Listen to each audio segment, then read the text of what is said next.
What's up, internet? Billy the Bunny here for another zine review. For a while I was reviewing zines very regularly, and for the last few months I haven't. I'm going to try to catch up because I have so many awesome zines I want to tell people about, especially since going to Chicago Zine Fest last month. We're starting off with Simple History number 9, The Congo. The Simple History series is probably my favorite zine series in publication right now. Microcosm has now picked it up and they print and distribute it, which means that Jay can just sit back and write, which is awesome. The Congo is all about that little part in the middle of Africa that totally got screwed up and decimated.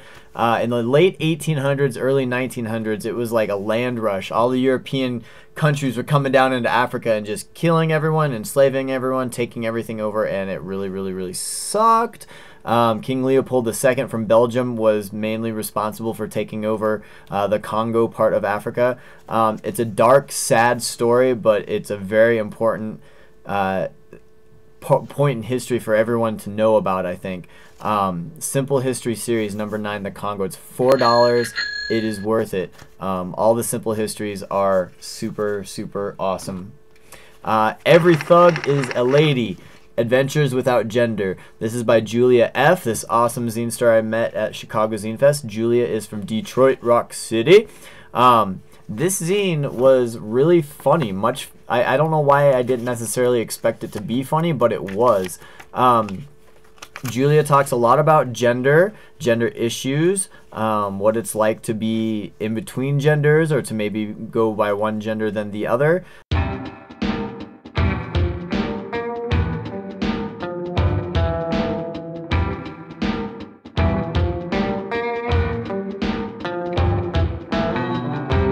There's little comics. It's mostly handwritten. There's a little bit of collaging.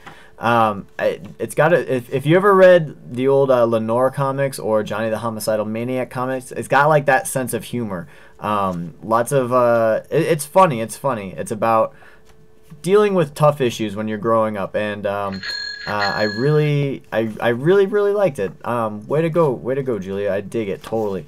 Moving on, because I only have so much time. Empty Orchestra number 1. This is by my friend Cheyenne Neck Monster, who also does the zine Neck Monster. Empty Orchestra is all about the karaoke scene in Lexington, Kentucky.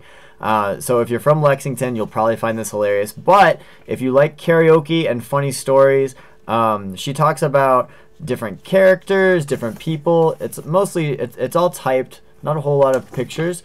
But you know, some karaoke scenes, there's people trying to make it. Some karaoke scenes is just drunken idiots having fun. It was really fun and funny to read. Lots of stories about bowling alleys. I guess Lexington has a lot of karaoke and bowling alleys for some reason. It's a cool little zine. Oh, I haven't been saying how much this one. I'll put it up before. That one was $4. This is probably like $2, I would say. Incendiary Words. This is by my boy Steve Pudgy DeRose. It's all about indoor soccer. If you don't know anything about soccer and you hate soccer, don't get this. If you love soccer, you should get this. I'm just mentioning it because Steve is my guy and I love him. Shortandqueer number 17. This is the best thing that happened to me today was Kelly every day writes down what the best thing that happened to him. He keeps a list, a journal, and then once a year, I guess he publishes it. Let me randomly pick something. 7, 9, 10. I think things are as ready as they can be for the pancake breakfast tomorrow. That sounds awesome. If you want to hear about all the best things that ever happened to Kelly in 2010, there you go. It's probably like $2. Have I not? I really haven't reviewed this yet. I got these a while ago and I haven't reviewed them, so I'm reviewing them now. I'll start with Weird Sex Photos 2. I love it because it's sex and it's also weird, and I like weird sex, so there you go. Should I show these? Should I show some? Do you want to see them? Cover your eyes if you're under 18. Let's see some weird sex photos. She's effing herself with a starfish. She's peeing on a hamburger. Oh, jerked off with a banana. Dirty, nasty, filthy, funny, weird, strange. Potential jerk-off material, mostly funny though, and just odd. I like that there's like this like handmade lamination. It's like a normal printout, but then there's like packing tape over it. Is that to prevent spills? Who knows? Pornotopia, also by the same. $5. I forgot to mention. $5. Pornotopia. This is issue number 5. Adults only. A zine about sex and pornography. Similar.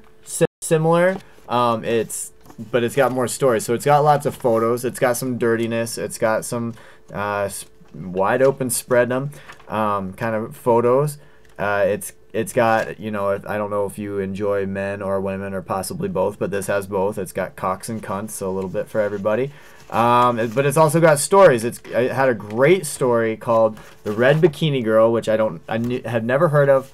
But apparently this girl was like on a cruise or something. She was on some ship, some boat. This is off of Australia. She like jumped overboard, swam for 40 minutes, ended up somewhere, and she was only wearing a red bikini. And then she went on to become like this like famous celebrity, the Red Bikini Girl. It was a great story. There's writing about threesomes and anal sex, and there's some fiction in here. Some story about having sex with a coworker. It's $5. It's from Australia. It's got packing tape, like glossy, pretend glossy laminated cover. It's great. Pandora Press, I believe. Pandora Press at hotmail.com. Peace out.